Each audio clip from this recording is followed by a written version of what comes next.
ও পর্দার মা বোনেরা, এ মা একটু মনোযোগ দিয়া শোনো মা। তোমার স্বামী যখন মাঠে ময়দানে কাজ করে আসে, তোমার স্বামী প্রবাসে থাকে, ফোন দেয়, তুমি কথা বলার সুযোগ হয় না। তোমার স্বামী মা যখন বাড়িতে আসে, মার্কেট থেকে দোকান থেকে যখন বাসায় আসে, তুমি তোমার স্বামীকে প্লেটে ভাত দেওয়ার সময়ও থাকে না। কারণ কি? তুমি হয়তো মোবাইল টিপো, হয়তো ইউটিউব চাও, না হলে ফেসবুকে ব্যস্ত, না হয় রব্বুল আলামিন বলে, দুনিয়ার পুরুষদেরকে উদ্দেশ্য করে বলে, তোমরা যাদেরকে অপছন্দ করো, যাদেরকে ঘৃণা করো, হতে পারে আল্লাহ তাদের ভিতরে তোমাদের জন্য প্রচুর কল্যাণ রেখেছে। জোরে বলেন সুবহানাল্লাহ। এটা কাদের ব্যাপারে বলছে? স্ত্রীর ব্যাপারে পুরুষদেরকে বলছে। বলেন, সমাজের ভিতরে এই সমস্যা আছে না নাই? ঘরে স্ত্রী আছে, অন্য জায়গায় অবৈধ সম্পর্ক, ঘরে স্ত্রী ছেলে সন্তানের খোঁজ খবর রাখে না, এরকম বাঙালি আসেনি? কথা বলেন। বর্তমান প্রেক্ষাপটে সমাজে কম না বেশি?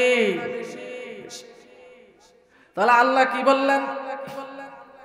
যে তোমরা যাকে অপছন্দ করো, তোমরা যাদেরকে অপছন্দ করো, এটার ভিতরে তোমাদের কামিয়াব, তোমরা এটাকেই অপছন্দ করো। এটা কে বলছেন? আল্লাহ বলছেন।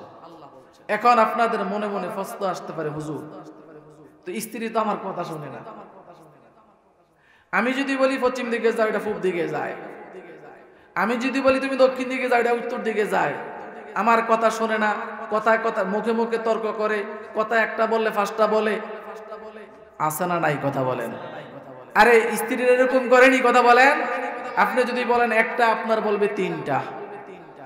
এখন পুরুষদের আমাদের এই অভিযোগ, তো আল্লাহ বলল যাদেরকে তোমরা অপছন্দ করো, হতে পারে তাদের ভিতরে তোমাদের কল্যাণ, তোমাদের কামিয়াব। আর আমাদের মনের প্রশ্ন যে এখন যদি স্ত্রীর সাথে কথা একটা বলি, সে তিনটা বলে, স্ত্রীর ভালো কথা বললে সে উল্টা বলে, সে মুখে মুখে তর্ক করে, সে সময় গময়ে বুঝে না, সে শুধু আমার সাথে তর্কেই লিপ্ত। আছে না নাই? কথা বলেন। কারণ কি? যদি কারণটা খুঁজে পাই, তাহলে ঝগড়া বন্ধ হবে। আমরা কি পারিবারিক শান্তি চাইনি? কথা বলেন। বিদেশ থেকে আপনি 8-10 বছর কষ্ট করে দেশে আসলেন, আসার পরে স্ত্রীর কাছে যদি শান্তি না পান, মনে কি চাই বলেন? যে এই কষ্ট কার জন্য করি? মনে চায় আত্মহত্যা করি। এরকম বলিনি? কথা বলেন।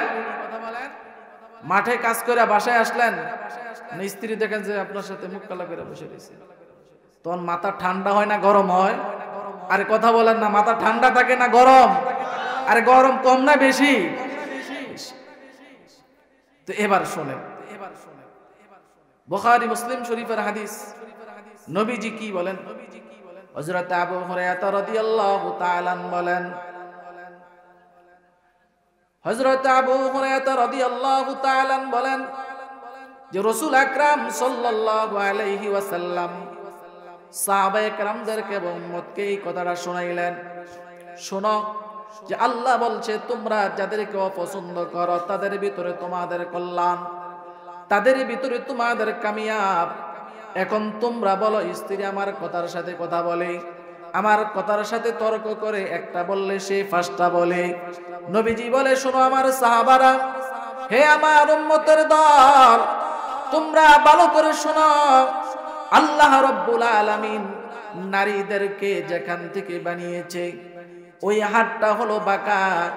নারীদেরকে আল্লাহ বাঁকা হাড় থেকে সৃষ্টি করেছে। জোরে বলেন সুবহানাল্লাহ। বাঁকা জিনিস, এটা যদি কেউ একবার সোজা করতে যায়, এটা সোজা হয় না। কথা বলেন ঠিক না বে ঠিক? বাঁকা হাড় এটা একবারে আপনি 100% সোজা করতে পারবেন না। আবার এই না, এটাকে একবারে ছেড়ে দেবেন, কয় বাঁকা যেহেতু এটা সোজা হবে না, এটাকে একবারে তুমি সোজা করতে যাইও না। যদি সোজা করতে যাও এটা ভেঙে যাবে, মানে তালাক হয়ে যাবে। কয় কি করো, এটাকে একবারে ছেড়ে দিও না, এটাকে বাঁকার সোজা মাঝখানে রাইখা তোমার ফায়দা তুমি এখান থেকে হাসিল করে না। এটারে যদি 100% সোজা করতে যাও তোমার এই সংসার টিকবে না। ঠিক না বেঠিক বলেন? যদি এটাকে তুমি ছেড়ে দাও তাহলে বেশি বাঁকা হয়ে যাবে। তাহলে এই স্ত্রীকে যদি কিছুই নাই বলো, তোমাকে রাইখা ক্যান্টনমেন্ট মার্কেটে চলে যাবে, তুমি জানো না। তোমাকে রাইখা কুমিল্লা চলে যাবে, অন্য ছেলের সাথে আড্ডা মারবে। এই জন্য নবীজি বলে এই বাঁকা জিনিসটারে তুমি একেবারে সোজা করতে পারবা না। কেন? আল্লাহ রব্বুল আলামিন আদম আলাইহিস সালাতু ওয়াস সালামের বাম দিকের ফাজর হাট থেকে হযরতে হাওয়া আলাইহাস সালাতু ওয়াস সালামকে বানিয়েছে। যেহেতু মহিলারা বাঁকা হাড় থেকে তৈরি, বাঁকা হাড় থেকে আল্লাহ বানিয়েছেন, এরা সব সময় বাঁকা থাকবে, এরা 100% সোজা হবে না। হে বন্ধুরা, 100% কেউ যদি সোজা করতে যায়, যাইয়া দেখেন ওই জায়গায় স্বামী স্ত্রী তালাক হইয়া যায়। ঠিক না বেঠিক? জোরে বলেন। ওই ফ্যামিলির ভিতরে শান্তি নাই। এই জন্য নবীজি আমাদেরকে বার্তা দিয়ে দিলেন, শোনো, এরা যে তোমার কথা শুনবে না, কথা ঠিক, এরা আবলা জাতি। এবার তো হুজুর কি কইলো, আমরা আবলা কইলো? হ্যাঁ হ্যাঁ, আল্লাহ রসুল বলেন এরা আবলা। এদের জ্ঞান পুরুষের তুলনায় অর্ধেক, এদের শক্তি পুরুষের তুলনায় অর্ধেক, এদের বুদ্ধি পুরুষের তুলনায় অর্ধেক, এদের জ্ঞান পুরুষের তুলনায় অর্ধেক। না সমান? কথা বলেন। আরে জোরে বলেন, সমান না অর্ধেক? যদি সমান হতো সাক্ষীর বেলায় কেন একজন পুরুষ দুইজন মহিলা? ঠিক নি বলেন? আদালতে যান, একজন পুরুষ যে জায়গায় সাক্ষী দিবে, একজনের বিপরীতে দুইজন মহিলা সাক্ষী দিতে হবে, না হলে গ্রহণযোগ্য হবে না। ঠিক নি ভাই? তাহলে আদালতের বেলায়, সাক্ষীর বেলায় বলেন একের অধিক দুই, অন্য বেলায় বলেন নারী পুরুষ সমান। আল্লাহ নারীদেরকে এই জ্ঞান বুদ্ধি দেয় না। পুরুষ সংসারের যেই সমস্ত বিশৃঙ্খলার চাপটা বহন করতে পারে, জগতের কোন নারী এটা সহ্য করতে পারে না। ঠিক না বেঠিক বলে? একজন পুরুষ ফ্যামিলির ভিতরে যত অশান্তি আসুক না কেন, সব কিছু সে মেনটেন করে তার ফ্যামিলিকে কন্ট্রোল করে রাখে, ছেলে মেয়েগুলাকে কন্ট্রোল করে রাখে, স্ত্রীকে কন্ট্রোল করে রাখে। এই জন্য দায়িত্ব আল্লাহ পুরুষদেরকে দিয়েছে, স্ত্রীর হাতে দেয় না। এই জন্য পুরুষদেরকে বলছে, শোনো, তোমার বিবি, তোমার স্ত্রী, তুমি যদি একটা বলো সে পাঁচটা বলবে, তুমি যদি ডাইনে চলতে বলো সে বামে চলবে। কিন্তু তার মানে এই নয় কথায় কথায় তুমি তাকে গালি দিবা। গালি দেওয়া যাইব নি? কথা বলেন। তাহলে কি করতে হবে? এখন স্ত্রী কথা শোনে না, মুখোমুখি তর্ক করে। সমাজে এক শ্রেণীর পুরুষ আছে, কোনো কথাবার্তা নাই, সামনে লাঠি ছড়া যা পায় কি করে, আরে বলেন না, ইচ্ছা মতো ফিডায়। কেউ ভাই, আল্লাহর নবী, আমরা নবীর ভালোবাসিনি? কথা বলেন। এটাকে আমাদেরকে শিক্ষা দিছে যে তোমার মুখে মুখে তর্ক করলে তুমি স্ত্রীর ফিডাইবা। তাহলে এবার শোনেন, স্ত্রীকে শাসন করার অধিকার আল্লাহ রসুল দিয়েছেন। কিভাবে? কয় যখন তোমার বিবি তোমার কথা শুনবে না। কেমন কথা? যাও বাপের বাড়ি থেকে 1 লক্ষ টাকা যৌতুক নিয়ে আসো, যৌতুক না আনলে ইচ্ছে মতো ফিটাইবা। এমন নি? কি যৌতুকের লাগে তখন সমাজ ফিটায়? আরে ফিটাইনি মিয়া, জোরে বলেন। কেউ যদি এমার কথা আইন করলে হুজুরে কি শুরু করছে? হে মুসলমান ভাইয়ারা আমার, আল্লাহর নবী বলেন, হ্যাঁ তুমি তোমার স্ত্রীকে শাসন করতে পারবা, স্ত্রীকে মারার অধিকার ইসলাম দিয়েছে। মা বোনেরা বলবে খাইছে, এমনি তো আমারে ফিডায়, আজকের হুজুর ওয়াজের ঠেলায় চামড়া থাকতো না।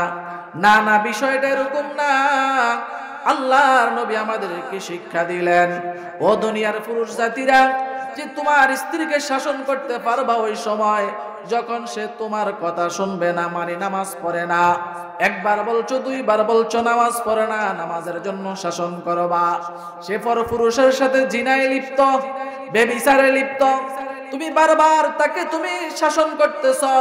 আল্লাহর নবী বলে প্রথম নাম্বার শাসন হলো তাকে তুমি বুঝাও, নসিহত করো যে হ্যাঁ নামাজ পড়তে হবে, রোজা রাখতে হবে, আল্লাহর বিধান মানতে হবে, পর্দা করতে হবে, পরপুরুষের সাথে কথা বলা যাবে না। হে বিবি, তোমার পুরা দেহটার মালিক আমি, আমার অনদেহায় কোনো পুরুষের সাথে জিনায় লিপ্ত হওয়া যাবে না। ঠিক না ঠিক বলেন? এইভাবে তোমার স্ত্রীকে বুঝাও। একবার যদি সে না বুঝে, কয় তারপরে দ্বিতীয় নাম্বার পন্থা হলো তুমি বিছানা আলাদা করে দাও। কয় বিছানা আলাদা কিভাবে? কয় তোমার বিবি এই খাটে ঘুমাইলো, তুমি ওই খাটে ঘুমাও। তখন তোমার বিবির আত্মমর্যাদা লাগবে, হাই রে আমার স্বামী আজকে বাড়িতে কিন্তু আমার ছাড়া অন্য রুমে ঘুমায়, কারণ কি? আমি পরপুরুষের সাথে কথা বলি, আমি বেপরদায় চলি, আমি নামাজ পড়ি না, রোজা রাখি না, আল্লাহর হুকুম মানি না, নবীর তরিকা মানি না, এই জন্যই তো আমাকে করতেছে। দেখবা যদি আকলমান হয় তোমাকে জড়াইয়া ধইরা বলবে স্বামী আর জীবনে কোনোদিন নামাজ কাজা করব না, আর জীবনে কোনোদিন পরপুরুষের সাথে কথা বলবো না, ওয়াদা করলাম এই খাট ফালাইয়া তাড়াতাড়ি আমার সাথে চলে আসো। জোরে বলেন ঠিক কিনা? কয় তৃতীয় নাম্বার বিছানা আলাদা করে দিলা, তারপর তোমার বিবি তোমার কথা শুনে না, তোমার অবাধ্য, হ্যাঁ তারপর তাকে তুমি একটু শাসন করো। কয় কি দিয়া? লাঠি দিয়া, বাঁশ দিয়া, কুড়াল দিয়া। কয় না না, রুমালটা এক হাতে নাও, রুমাল হাতে নিয়ে এটারে পেঁচাও। কয় পেঁচাইয়া তারপর গায়ে আঘাত করো, খবরদার তার চেহারার ভিতরে আঘাত করতে পারবা না। জোরে বলেন সুবহানাল্লাহ। মারার কথা আছে কি দিয়া? আইল্লা সিবা দিয়া। কিও ভাই? বাঁশের মুঠটা লাড়ি দিয়া, রুমাল দিয়া, যেন আল্লাহর নবী বলে হ্যাঁ এমন ভাবে আঘাত করো যেন হাড্ডিতে ব্যথা পায়, চামড়াতে গোশততে ব্যথা লাগতে পারবে না। কি আঘাত করো, হাড্ডিতে ব্যথা পায়, কিন্তু তার চামড়ার ভিতরে, গোশতের ভিতরে যেন মহিলা আঘাত না পায়। এটা দিয়ে কি বুঝাইছে? হ্যাঁ, বর্তমান সমাজে স্ত্রীদেরকে এমন ভাবে আক্রমণ করে কিছু পুরুষ আছে, হসপিটালে সিডিও ভর্তি হওয়া লাগে। জোরে বলেন ঠিক কিনা? কেন এদেরকে এইভাবে আক্রমণ করবেন কেন? কিছু পুরুষ বাড়ি থেকে মার্কেটে যাইয়া বলে কপালের ঘরের কপাল, তকদিরে ঘরের তকদির রে, আমার বেডিও বেডি দেখছুনি মার্কেটও কত বেডি। এরম স্ত্রী ঘরে রাইখা, বাসায় রাইখা, পার্কে যাইয়া, মার্কেটে যাই, এরম চিন্তা করুন না মুসলমান আছে না নাই? হ্যাঁ, কি চিন্তা করে? কয় কি আর আগে বিয়েটা করলাম, অঞ্জুদি করতাম। কি বলেন? আরে মেয়ে আসেনি? এ মুসলমান যুবক, তুমি যেই সময় হয়তো বিবাহ করেছ, ওই সময় তুমি যেরকম যোগ্য ছিলা, আল্লাহ তোমাকে তোমার যোগ্য পরিমাণ তোমার বিবি দিয়েছে। এখন হয়তো বিবির কষ্টে, তোমার পরিশ্রমে, হয়তো বিবির কষ্টে, তোমার পরিশ্রমে আল্লাহ তোমাকে এখন সম্পত্তি দিয়েছে। যেই বিবির হাত ধরে তোমার সংসারটা উন্নত হলো, এখন তোমার কাছে ওই বিবিটা ভালো লাগে না। জোরে জোরে বলেন ঠিক কিনা? এই জন্য মার্কেটে যেয়ে বলো হায় রে আমার কপাল ভালো না, এখন যদি বিবাহ শাদী করতাম এই স্ত্রী থেকে 1000 গুণে ভালো পাইতাম। ও পুরা কপালওয়ালা মুসলমান, একটা বার চিন্তা করো, তুমি শহরে যেই নারী দেখা, তুমি যেই মহিলা দেখা এখন নিজের বিবিকে তুমি অস্বীকার করো, নিজের বিবির দিকে তুমি ঘৃণা প্রকাশ করো। শোনো শোনো, এই যে শহরের বিবি, শহরের নারীরে দেখা তুমি আফসোস করতেছ। শহরের এই বেটিরে কত মানুষ দেখছে, দেখতে দেখতে এটার চেহারায় হর ফিরে গেছে। আর তোমার বিবি ঘরে থাকে, বাসায় থাকে, বাড়িতে থাকে, বাহিরে যায় না। কিছু পুরুষ আছে শুধু মনে করছে যে বিবাহর কাজ হলো, বিবাহ করার পরে শুধু বিবিরে দিয়া কাজ করাবো, শুধু কাজ করাবো, কিন্তু তেল পাউডার সুনো কিরম কিছু দেয় না। এদিক দিয়ে এসে বিবিরে পছন্দ হয় না, মার্কেটে যাইয়া অন্য মহিলার দিকে তাকায়। জোরে জোরে বলেন ঠিক কিনা? মার্কেটের দায় যে ক্রিম ব্যবহার করে একটার দাম 1200, তো তুমি ফেরান লাভলি ক্রিম হয় না তোমার বিবিরে দেও না, ঠিক না? ঠিক জোরে বলেন। এ মুসলমান, তুমি এরকম ভাবে ওই যে ক্যান্টনমেন্ট মার্কেট, কুমিল্লা মার্কেটের মহিলার দিকে তাকাইয়া, কাপড়ের দিকে তাকাইয়া তোমার লালসা সামলাইতে পারো না। তুমিও দামি কাপড় তোমার বিবিকে দাও, তুমিও দামি কাপড় তোমার স্ত্রীকে দাও, দামি ক্রিম পরাও, তেল সাবান ঠিক মতো দাও। তোমার বিবি যদি ওই শহরের নারীর মতো সাজে, আল্লাহর কসম শহরের নারীগুলা তোমার বিবির কাছেও আসতে পারবে না। জোরে জোরে বলেন ঠিক কিনা? কেন আসতে পারবে না? শোনো, ওই শহরের নারীগুলা রাস্তায় রাস্তায় হাঁটতে হাঁটতে বেপরা এরকম ভাবে বেগনা পুরুষ দেখতে দেখতে এদের চেহারার নূর চলে গেছে, আর তোমার বিবির চেহারার নূর নষ্ট হয় না। শহরের মহিলার মতো যদি তোমার বিবি এইভাবে সাজে, তাহলে শহরের বিবি তোমার বিবির কাছেও আসতে পারবে না। চিল্লাইয়া বলেন ঠিক কিনা? আজকে অশান্তি তো ফ্যামিলির ভিতরে এটা নিয়ে। এজন্য আল্লাহ রাব্বুল আলামিন বলেন, ফাইন কারিহতুমুহুন্না ফাআসা আন তাকরাহু শাইআও ওয়া ইয়াজআলাল্লাহু ফীহি খায়রান কাসীরা। এ দুনিয়ার পুরুষের দল, তোমরা যেই জিনিসটাকে অবহেলা মনে করো, যেটাকে খারাপ মনে করো, মন্দ মনে করো, তোমার জন্য এটার ভিতরে কল্যাণ, তোমার জন্য এটার ভিতরে কামিয়াব। জোরে জোরে বলেন ঠিক কিনা? এ কথা মনে করেন না। বলে হুজুরে আজ যে আমরা রে কইছে, মহিলাগারে কয় না, সামনে আসতেছে। এখন মহিলা যদি আপনার অবাধ্য হয়, আপনার স্ত্রী যদি আপনার অবাধ্য হয়, কিন্তু তারপর তাকে তালাক দেওয়া যাবে না। কি বলেন?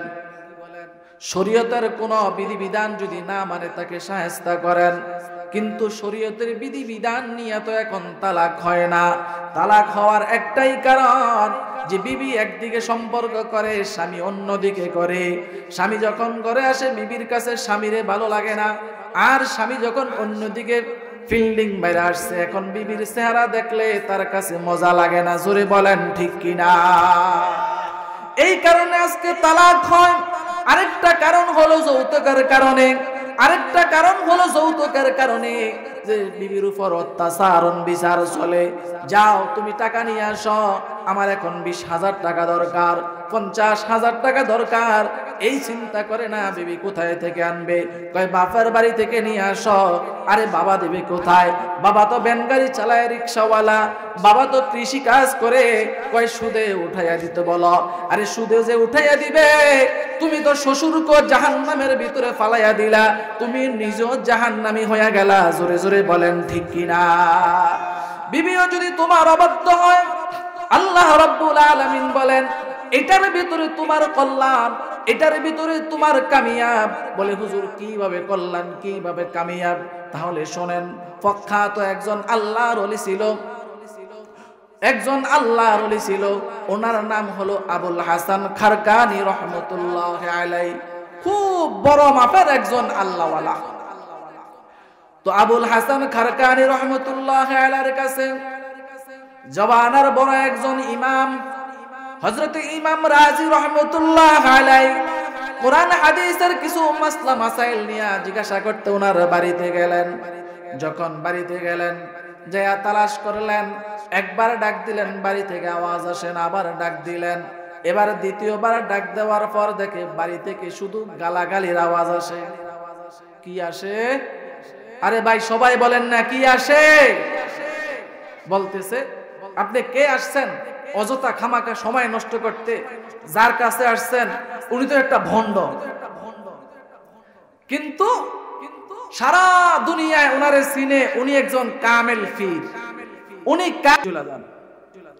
ইমাম রাজি রহমতুল্লাহ আলাইহি চিন্তা করলো, আমি যার কাছে আসছি নিশ্চয়ই এটা ওনার বিবি, কিন্তু ওনার বিবি এমন আচরণ করবে, আমি তো হতভম্ব হয়ে গেলাম। উনি এই চিন্তা করে বের হয়ে গেল। আবুল হাসান খারকানি রহমতুল্লাহ আলাইহি ওনার অভ্যাস ছিল অবসর সময় উনি বাড়ির পাশে জংলায় চলে যেত, জংলার পাশে নদীর কিনারায় বসে বসে আল্লাহর তাসবিহ আদায় করত। জোরে বলেন সুবহানাল্লাহ। আল্লাহর ওলিদের কাশফ খোলা, আল্লাহর ওলিদেরকে আল্লাহ রাব্বুল আলামিন ইলহামের মাধ্যমে জানায়া দেয় তোমাকে ওমকে তালাশ করে। আবুল হাসান খারকানি রহমতুল্লাহ আলাইহির অন্তরে খবর হয়ে গেছে যে আমারে ইমাম রাজি রহমতুল্লাহ আলাইহি তালাশ করতেছে। উনি জঙ্গলার ভিতরে নদীর কিনারায় একটা বাঘকে ডাক দিল। বাঘ কি মানুষের আদর করে না ছিঁড়ে ফিরে খায়? কথা বলেন। আবুল হাসান খারকানি জঙ্গলার একটা বাঘকে ইশারা করলো, বাঘ চলে আসলো, উনি বাঘের পেটে সাওয়ারি হয়ে গেল। জোরে জোরে বলেন সুবহানাল্লাহ। একটা বিষধর অজগর ইশারা করলো, চলে আসলো, মাথায় ধরে চাবুক বানাইয়া বাঘকে আঘাত করলো। মুহূর্তের ভিতরে ইমাম রাজির সামনে চলে আসলো। আসার পরে বলো, ও ইমাম রাজি, তুমি কেন আমাকে তালাশ করো বলো। ইমাম রাজি এই দৃশ্যটা দেখে বলতেছে, হুজুর আপনি দি বাঘের উপরে, বাঘ আপনারে খায় না, আপনার হাতে দি বিষধর অজগর আপনাকে দংশন করে না। ইমাম রাজি যখন এই প্রশ্ন করলো, তখন আবুল হাসান খারকানি রহমতুল্লাহ আলাইহি ডাক দিয়া বলে, ও ইমাম রাজি, এই যে আমার বাড়িতে একটা অবাধ্য স্ত্রীর এই জ্বালা যন্ত্রণা সহ্য করার কারণে আল্লাহ দুনিয়ার সমস্ত মাখলুকাতকে আমার গোলাম বানিয়ে দিয়েছে। জোরে জোরে বলেন সুবহানাল্লাহ, আর জোরে বলেন সুবহানাল্লাহ। কিসের বিনিময়? অবাধ্য স্ত্রীর জ্বালা যন্ত্রণা সহ করার কারণে আল্লাহ রাব্বুল আলামিন তার মাকাম বাড়িয়ে দিয়েছে, তার মর্যাদা বাড়িয়ে দিয়েছে।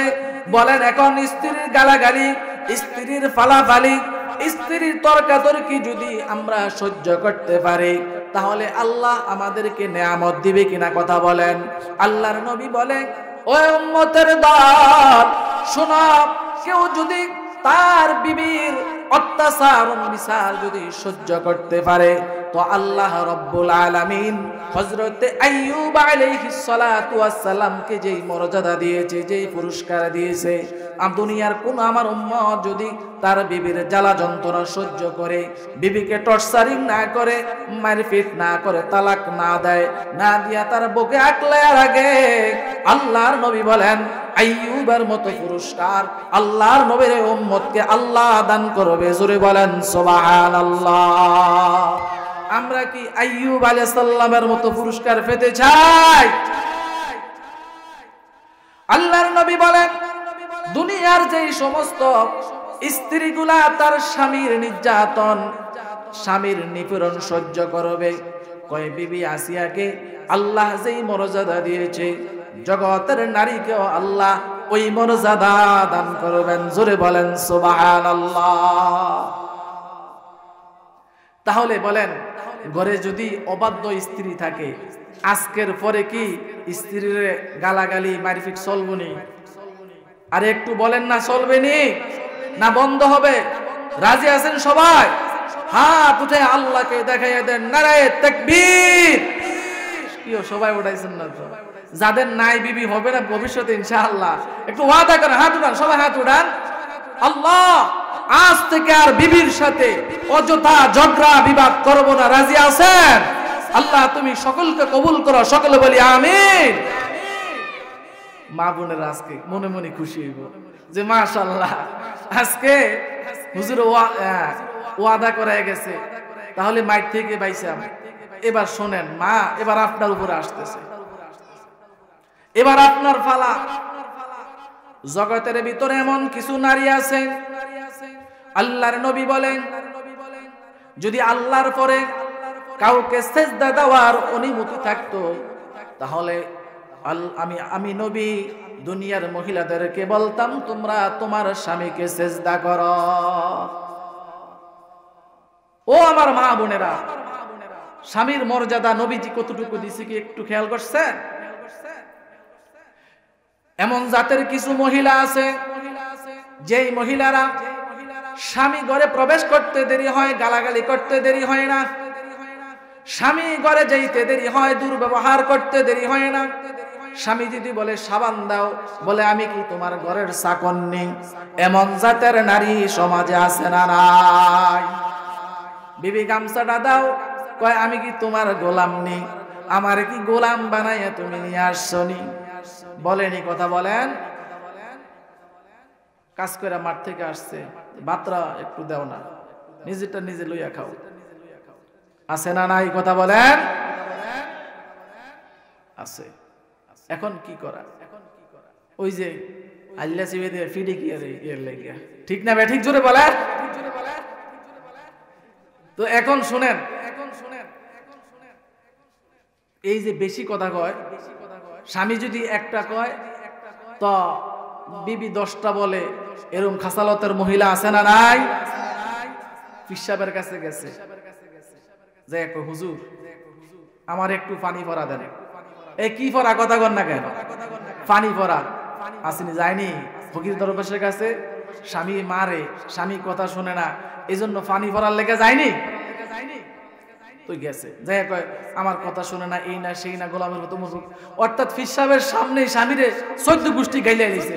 তখন হুজুরে বুঝছে এই মহিলারে তাবিজে কাম হইতো না, পানি পরাও কাম হইতো না, কি করতে হইব? এটার মুখটাই সমস্যা, আছে না নাই? তো একটা বোতলও পানি পরাইয়া দিছে, দিয়া কয় নাও। সমস্যা কি? কয় মাঠে কাজ করে আইসাই আমার উপরে শুরু হয় ফিডাফিডি। তো হুজুরে মনে মনে খাসালত যে ভালা, শোনো আজ থেকে কোনোদিন তোমার গায়ে আর কি করবে না, হাত উঠাবে না। তুমি একটা কথা, একটা আমল করতে হবে। কয় রাজ হুজুর একটা না 10টা দেন। কয় না 10টা করা লাগবে না, একটাই করো। একটা কি? যখন দেখবা এ মাঠ থেকে গরু নিয়ে বাড়িতে ঢুকছে, সাথে সাথে বোতলের মুখটা খুললা এক ডুক পানি মুখে দিবা। খবরদার এই পানি যদি গলার ভিতরে যায় তুমি মারা যাইবা, ফইরা গেল মারা যাইবা। এই পানি মুখ থেকে পড়তেও পারবে না, পানি গিলতেও পারবা না, বাহিরে যা ইচ্ছা তাই হোক, এই পানি পড়াটা মুখে দিয়ে দাঁড়িয়ে থাকতে হবে। পারবা? এখন পরের দিন যখন ওই স্বামী মাঠে কাজ করে বাড়িতে আসছে, আসতেই দেরি, হ্যাঁ তাড়াতাড়ি হুজুরের কথার মতো বোতলে মুখ খুললা পানি মুখে নিয়া হা করে দাঁড়াই দিচ্ছে। পানি না গলায় ভিতরে গেলে মারা যাইব, পড়লেও বিপদ, গিললেও বিপদ। স্বামী আইসা কি করতেছে? কথা কন না কেন? ওই যে অন্য দিনের মতো চলতেছে। স্বামী মাথা গরম, কাজ করে আসছে রোদে, মেজাজ এমনি খারাপ। তো অন্য দিনের মতো স্বামী যতই গালাগালি আর ফালাফালি করে, কি ব্যাপার আজকে দি বিবি মাসে না? একদিন গেছে, যাক দ্বিতীয় দিন আবার আইসা দেখে বাড়িতে আসছে, আবার ওই পানির বোতল মুখে পানি নিছে, নেওয়ার পরে চুপচাপ মাথা। স্বামী আর কিছু বলে না। তৃতীয় দিন সে এবার স্বামীর দেমাকে লাগছে, কি ব্যাপার? যেই বিবির একটা কথা না বললেন, বিবি 10টা কথা বলে। আজকে 3 দিন যাবত বাড়িতে প্রবেশ করার পরে আমি যা বলি না কেন বিবির কোনো জবাব আসে না। কারণটাকে আমি দেখি। এবার ঘরে ঢুকে দেখে বিবি চুপচাপ দাঁড়িয়ে আছে। স্বামী বিবির জড়াইয়া ধরে বলে, বিবি গো, আমি এতদিন বাড়িতে আইসা যা বলি তুমি ফাল্টা ফাল্টি কথা বলো, আমার মেজাজটা খারাপ হয়ে যায়। কিন্তু আজকে 3 দিন যাবত আমি যে তো লাফালাফি মাতামাতি চিল্লা পাল্লা করি, বিবি তুমি তোমার জবানটাকে হেফাজত রেখেছ। এ বিবি কোনো কথা বলো না। আজ থেকে আমি ওয়াদা দিলাম, তোমার জবান যদি হেফাজত হইয়া যায়, তুমি যদি তোমার জবানের হেফাজত করো, আল্লাহর কসম আমি তোমার শরীরে আঘাত করা তো দূরের কথা, তোমার চেহারার দিকে চোখ রাঙ্গাইও তাকাবো না। জোরে বলেন সুবহানাল্লাহ।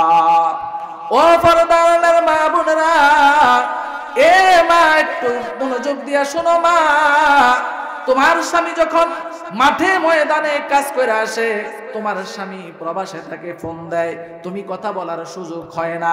তোমার স্বামী মা যখন বাড়িতে আসে, মার্কেট থেকে দোকান থেকে যখন বাসায় আসে, তুমি তোমার স্বামীকে প্লেটে ভাত দেওয়ার সময়ও থাকে না। কারণ কি? তুমি হয়তো মোবাইল টিপো, হয়তো ইউটিউব চাও, না হলে ফেসবুকে ব্যস্ত, না হয় ইন্ডিয়ান এরকম ভাবে সিরিয়াল দেখার ভিতরে ব্যস্ত। তোমার কাছে ইন্ডিয়ান ছায়াছবি তোমার কাছে অনেক দামি, মোবাইলে ফেসবুক ইউটিউব অনেক দামি, কিন্তু স্বামী যে তোমার ঘরে আসলো তোমার কাছে দাম নাই।